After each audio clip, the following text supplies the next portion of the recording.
खबर हिसार से है, जहां कांग्रेस के पूर्व सांसद विजेंद्र सिंह ने राज्यसभा चुनाव को लेकर बीजेपी और कांग्रेस दोनों पर ही तीखा हमला बोला। उन्होंने साफ तौर पर कहा कि राज्यसभा चुनाव में बड़ा खेल हुआ है और इसमें बीजेपी सरकार की भूमिका संदिग्ध रही है। विजेंद्र सिंह ने आरोप लगाया है कि बीजेपी ने कांग्रेस विधायकों को प्रलोभन देकर क्रॉस वोटिंग करवाई। उनके अनुसार लगभग 1/4 कांग्रेस विधायक इस चुनाव में बिक गए, जिससे पार्टी को बड़ा नुकसान हुआ है। उन्होंने ये भी कहा है कि कांग्रेस के पास 37 विधायक होने के बावजूद मुकाबला एक तरफा होना चाहिए था, लेकिन बीजेपी ने रणनीति बनाकर एक आजाद उम्मीदवार को खड़ा किया और पूरे समीकरण को ही बदल दिया। पूर्व सांसद विजेंद्र सिंह आज सिरसा में प्रेस वार्ता को संबोधित कर रहे थे। विजेंद्र सिंह की सद्भाव यात्रा आज सिरसा शहर पहुंची, जहां कांग्रेस कार्यकर्ताओं के द्वारा यात्रा का स्वागत किया गया। सिरसा जिले में इस यात्रा का कोई खास समर्थन नहीं मिल रहा। सिरसा में कोई भी विधायक, पूर्व विधायक, सांसद और पूर्व सांसद कोई भी इसमें शामिल नहीं हुआ और पूर्व सांसद विजेंद्र सिंह को बिना नाम लिए भूपेंद्र सिंह हुड्डा पर भी निशाना साधा और कहा कि राज्यसभा चुनाव में जिन नेताओं के पास चुनाव की जिम्मेदारी थी, उन्होंने अपनी जिम्मेदारी ठीक से नहीं निभाई। उन्होंने सवाल उठाया कि आखिर ऐसी स्थिति क्यों बनी कि कांग्रेस के विधायक ही पार्टी के खिलाफ वोट करने लगे। उनके अनुसार इसका एक कारण भी है कि विधायकों का अपना भविष्य सुरक्षित नहीं दिख रहा। उन्होंने मांग की है कि क्रॉस वोटिंग करने वाले विधायकों के नाम सार्वजनिक किए जाएं और पार्टी हाईकमान को उनके खिलाफ सख्त कार्रवाई करनी चाहिए। वहीं उन्होंने बताया कि ऐसे विधायकों को नोटिस भी भेजे जा चुके हैं। एलनाबाद विधायक भरत सिंह बेनीवाल और टोहना विधायक परमवीर सिंह के वोट रद्द करने का जिक्र करते हुए उन्होंने कहा कि बीजेपी की शिकायत के बाद ये कार्रवाई हुई। हालांकि बाकी 3 विधायकों के नाम अब तक सामने नहीं आए, जिस पर उन्होंने सवाल उठाया। विजेंद्र सिंह ने यह भी आशंका जताई है कि रिटर्निंग ऑफिसर की भूमिका की जांच के दायरे में होनी चाहिए। उन्होंने कहा कि संभव है कि वोटिंग के दौरान कोई ऐसा निशान लग गया जिससे कांग्रेस एजेंट नहीं देख सका, लेकिन रिटर्निंग ऑफिसर को उसकी जानकारी मिल गई। उन्होंने पूरे चुनाव प्रक्रिया पर पारदर्शिता की कमी का आरोप लगाया। सद्भावना यात्रा को लेकर भी उन्होंने स्पष्ट रुख अपनाया। उन्होंने कहा कि यात्रा पूरी तरह सफल रही और इसे लेकर किसी को कुछ आपत्ति नहीं तो वे इसमें शामिल न हो। उन्होंने कहा कि वे किसी नेता को मनाने या फिर दबाव डालने के पक्ष में नहीं है। जो आना चाहता है खुद शामिल हो सकता है। उन्होंने ये भी बताया कि इस यात्रा में मॉनिटरिंग राहुल गांधी कर रहे हैं और उन्हें हर गतिविधि की जानकारी दी जा रही। उन्होंने बताया कि कुमारी शैलजा इस यात्रा में शामिल हो चुकी हैं, लेकिन भूपेंद्र सिंह हुड्डा और दीपेंद्र हुड्डा अभी तक इसमें शामिल नहीं हुए। साथ ही उन्होंने हरियाणा की कानून व्यवस्था पर भी सवाल उठाए और कहा कि प्रदेश के हालात ठीक नहीं है। बाद में 4 बजे मंडी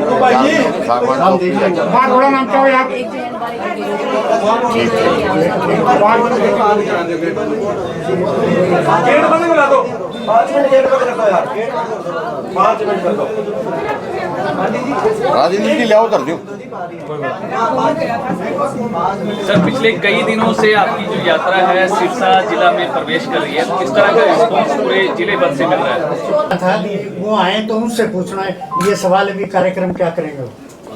नहीं, वो तो देखेंगे जी। अभी कोई इस तरह का विचार है नहीं कि यात्रा का समापन पे कोई बहुत बड़ा आयोजन करें, लेकिन बाद में ज़रूर करेंगे, क्योंकि ये जो पूरे प्रदेश में जो यात्रा की है, जो कांग्रेस के कार्यकर्ता नए लोग इससे जुड़े हैं, उन सब को किसी एक जगह पे भी लाने का प्रयास रहेगा और सबसे जो संबंध बना है उसमें और घनिष्ठता आए, पार्टी के साथ और जुड़ाव उन लोगों का हो, तो उस दिशा में ज़रूर बड़ा जलसा भी एक करेंगे बाद में, लेकिन तुरंत यात्रा के आखिरी दिन पे हो ऐसा नहीं है। थैंक यू, बहुत बहुत धन्यवाद। आराम करने के बाद होगा। Thank you. बड़ों का आशीर्वाद हमेशा साथ रहता है। एक जी अधीन विधायक का जो आज बयान आया है, वो कह रहे हैं कि मुझे उम्मीदवार ही पसंद नहीं था तो मेरे कर्मवीर को उम्मीदवारी में, तो इसलिए मुझे उनका लड़का तब तक तो उनको छोड़ गया उनकी कारगुजारी की वजह से। अब क्या वो बोल रहे हैं, क्या नहीं बोल रहे, मतलब ये बिकाऊ माल जो होता है ना, इनकी बातों को ज़्यादा तरजीह नहीं देनी चाहिए। इनका आपको बहिष्कार करना चाहिए, क्योंकि ये आपके और मेरे सब के लिए, पूरे लोकतंत्र के लिए बहुत खतरनाक चीज़ें हैं ये जो हो रही हैं। राज्यसभा से ज़्यादा साधारण चुनाव नहीं हो सकता। राज्यसभा का चुनाव बड़ा सीधा सा होता है। एमएलए की संख्या जिसके पास है, जिस पार्टी के पास, उसका उस अनुपात में बन जाना चाहिए, लेकिन उसमें भी गंद मचा दिया चारों तरफ। महाराष्ट्र में भी चुनाव हुए, वहाँ तो 8 पार्टी हैं, लेकिन सर्वसम्मति से हो गया। जिसकी 3 बनती हैं उसकी 3 कैंडिडेट थे, जिसका 1 बनता था उसका 1 था। और यहाँ पे 37 एमएलए होने के बावजूद भी बीजेपी ने अपने वाइस प्रेसिडेंट को इंडिपेंडेंट कैंडिडेट बना के उतारा है। और वहाँ भी दूसरी राजनीति बता दूं क्या आपको, बीजेपी ने, कांग्रेस ने क्योंकि एक दलित को अपना कैंडिडेट बनाया, उन्होंने जानबूझ के जाट वर्ग से किसी को खड़ा किया ताकि जो जाट और किसान वर्ग और दलित का जो एक राजनीतिक गठबंधन हरियाणा में बना हुआ है, ताकि इसके अंदर दरार डाली जा सके। और यही खेल इन्होंने आईजी पूरण कुमार की सुसाइड और एएसआई लाठर के सुसाइड पे यही खेल खेला था वहाँ पे, और यही खेल इस राज्यसभा के चुनाव में भी खेल रहे हैं।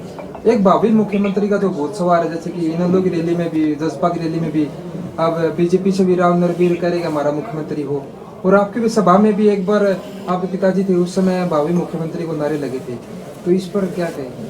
इस पर क्या बोलना, उत्तेजना में लोग बोलते हैं और यही अनाप शनाप चीज़ें हैं जो आगे जाके सबको इसका कष्ट झेलना पड़ता है। पहली बात तो ये समझने की कि लड़ाई है क्या। लड़ाई तो फिलहाल बीजेपी आरएसएस विचारधारा से लड़ने की है राजनीतिक तौर पे, ज़मीन पे। वो तो जब आपकी सरकार बनने लायक जब संख्या हो जाए उसके बाद जिसको होड़ में लगना है वो लग जाओ। एक आपने बीजेपी में भी काम किया, कांग्रेस में भी अधिकारी रहते हुए कई सरकारों में काम किया, तो किस पार्टी की विचारधारा में अब आपको क्या लग रहा है? नहीं, विचारधारा से तो हम हमेशा से ही कांग्रेस ही रहे हैं, और मैं कांग्रेस में आया भी सिर्फ इसलिए था। मैं इकलौता सांसद था बीजेपी का जो पार्टी छोड़ के आया था, और मेरी टिकट नहीं कट रही थी। ऐसा नहीं था कि बीजेपी ने मेरे को टिकट ना दी थी। तो मैं बहुत लंबे समय से अपने आप को एडजस्ट नहीं कर पा रहा था, और मैं कांग्रेस से भी ज्वाइन करने से 1 साल पहले से संपर्क में था। वो ठीक है, समय लग गया। क्या ऐसा रास नहीं आया? रास आने वाली कोई चीज़ ही नहीं है। कोई किसी को बनाता नहीं भाई, आत्म सामर्थ्य होता है तो ही आपकी पूछ होती है। यूँ राजनीति में कोई चीज़ परोस के कभी कहीं नहीं दी जाती। ये ज़रूर है कि निकोलस क्लाइन हुए एक अमेरिका के ट्रेड यूनियन लीडर, उन्होंने बहुत अच्छी चीज़ कही थी, किसी भी ऐसे आंदोलन या मुहिम के बारे में जिससे स्टेटस को या यथास्थिति बदलने का अंदेशा हो, तो उसमें पहली स्टेज होती है कि वो आपको इग्नोर करते हैं, दूसरी स्टेज होती है वो आपका मजाक उड़ाने की कोशिश करते हैं, तीसरी जब होती है, वो दोनों स्टेज जब उनकी फेल हो जाती हैं, फिर वो आपसे लड़ते हैं, और जब आपसे लड़ते हैं तो आप जीत जाते हैं। तो हमारी यात्रा यही है। अभय सिंह चौटाला का रैली के जरिए बयान था कि कांग्रेस और बीजेपी पे हमला बोल रहे थे, एक सापनाथ और एक नागनाथ, इसलिए दोनों एक जैसी पॉलिटिक्स करते हैं, इसलिए हमने राज्यसभा चुनाव से किनारा किया। यार देखो, मेरे को ना इस तरह की शब्दावली का राजनीति में जो प्रयोग होता है ना, इनकी सुर्खियाँ ज़रूर बनती हैं, लेकिन ये छोटी बातें हैं। मतलब नागनाथ, सांपनाथ, इनकी पार्टी का इतिहास सारा का सारा बीजेपी के साथ रहने का है। पिछले कुछ साल को छोड़ के देख लीजिए, तो पिछले भी क्यों छोड़ दो, पिछली सरकार में भी वो भी इन्हीं का धड़ा था पार्टी का, वो भी सरकार का हिस्सा था, पूरी तरह से हिस्सा था। तो इनका बीजेपी के बारे में कुछ कहना ऐसा ही है जैसे मतलब अपनी झेप मिटाने के लिए कुछ बोलने वाली बात हो। इनको तो अभी मौका मिला होता तो ये दोनों वहाँ, इनकी वोट आपको मैं बीजेपी के independent, so called independent candidate के लिए भी डली दिखाता। वो तो बीजेपी इतनी कॉन्फिडेंट थी कि उन्होंने कांग्रेस में इतनी सेंधमारी कर ली है कि शायद इनको पूछा नहीं। वो तो खुशकिस्मती है करमवीर बौद्ध जी की कि बीजेपी वाले की एक वोट कैंसिल हो गई, नहीं तो ये तो सारा खेल हो गया था। ये तो सर, सिरसा में यात्रा चल रही है और सिरसा की सांसद आपकी यात्रा में शामिल होंगी? देखिए, वो मेरी यात्रा में 2-3 बार आ चुकी हैं। तो सेशन चल रहा है बजट का पार्लियामेंट में, मैंने अनुरोध उनसे किया हुआ है, वो तो कभी भी आ जाएं, मतलब कोई ऐसी बात नहीं है। वो देखिए, यात्रा में जैसे मैंने कहा इवेंट नहीं है, तो वो हमारी यात्रा में 3 जगह आ चुकी हैं अलग अलग समय पे। ये उनका संसदीय क्षेत्र, बल्कि जब हम सम्मान समारोह, उनका पूरा प्रदेश है जी, बहुत बड़ी नेता है। कोई संसदीय भूपेंद्र सिंह हुड्डा को भी निमंत्रण दिया गया? सबको दिया था जी मैंने। आए हैं वो आपकी यात्रा में? शुरू में दिए थे, अब कोई निमंत्रण नहीं। एक सेकंड, यात्रा में शामिल हुए हैं हुड्डा परिवार? ना, बिल्कुल नहीं, अभी तक तो नहीं। हुड्डा परिवार में, हुड्डा तो बहुत बड़ा गोत्र है भाई, हुड्डा तो बहुत हुए हैं शामिल यात्रा में।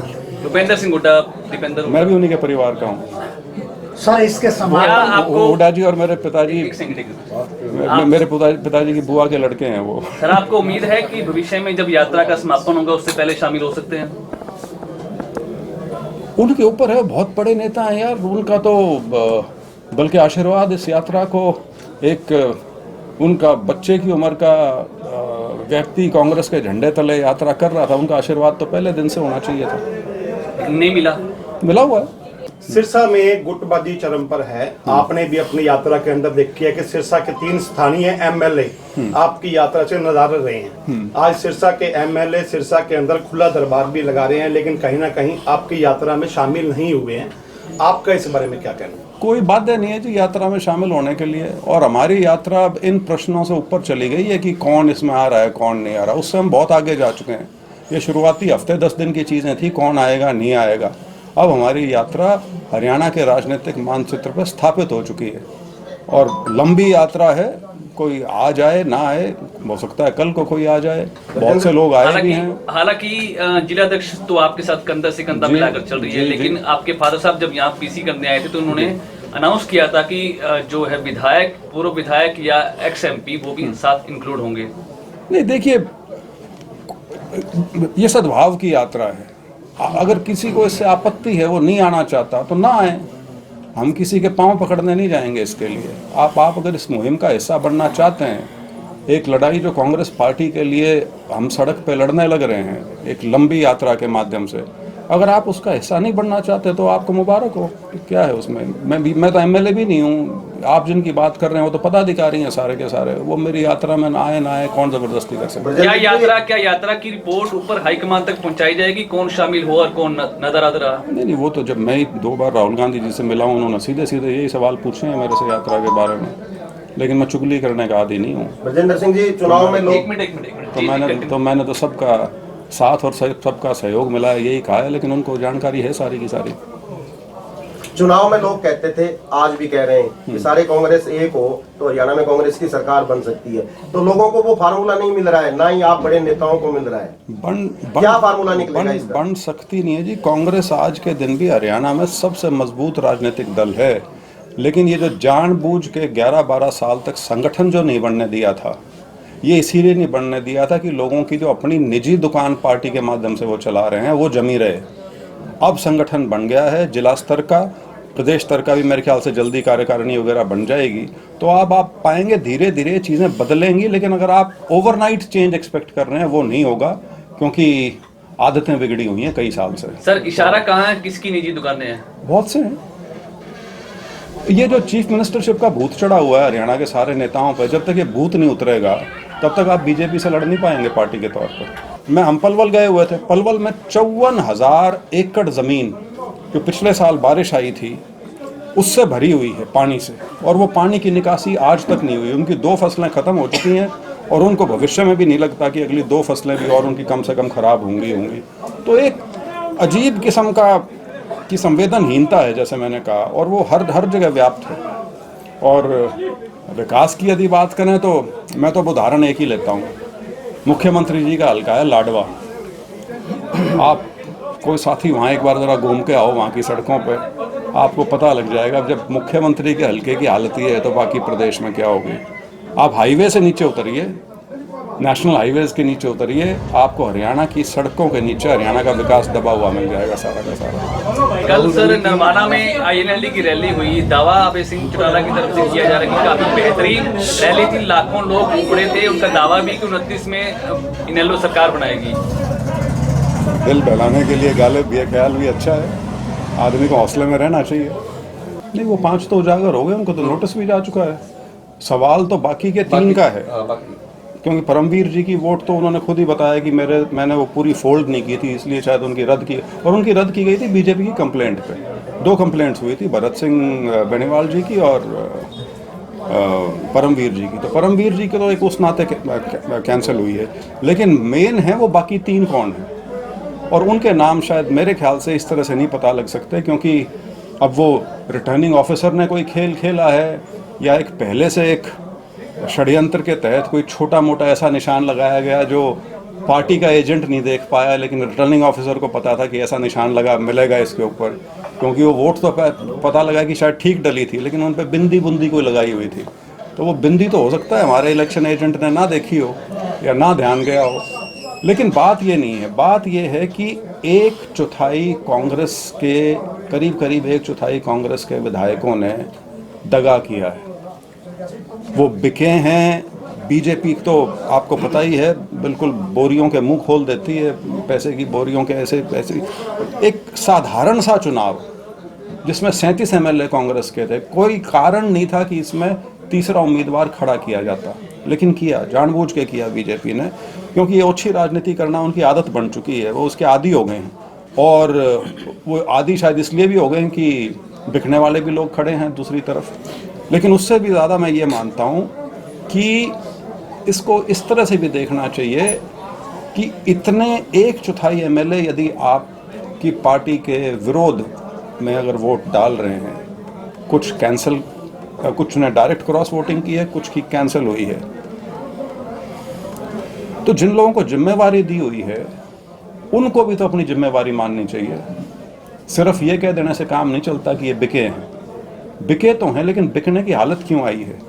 शायद कहीं ना कहीं उनको अपना भविष्य जो है उसके ऊपर प्रश्न चिन्ह लगा दिख रहा है, तो सोचते हैं कि 3 साल जो बचे हैं उसमें इसी तरह की हरकतें करके अपना उल्लू साध लो किसी तरह से।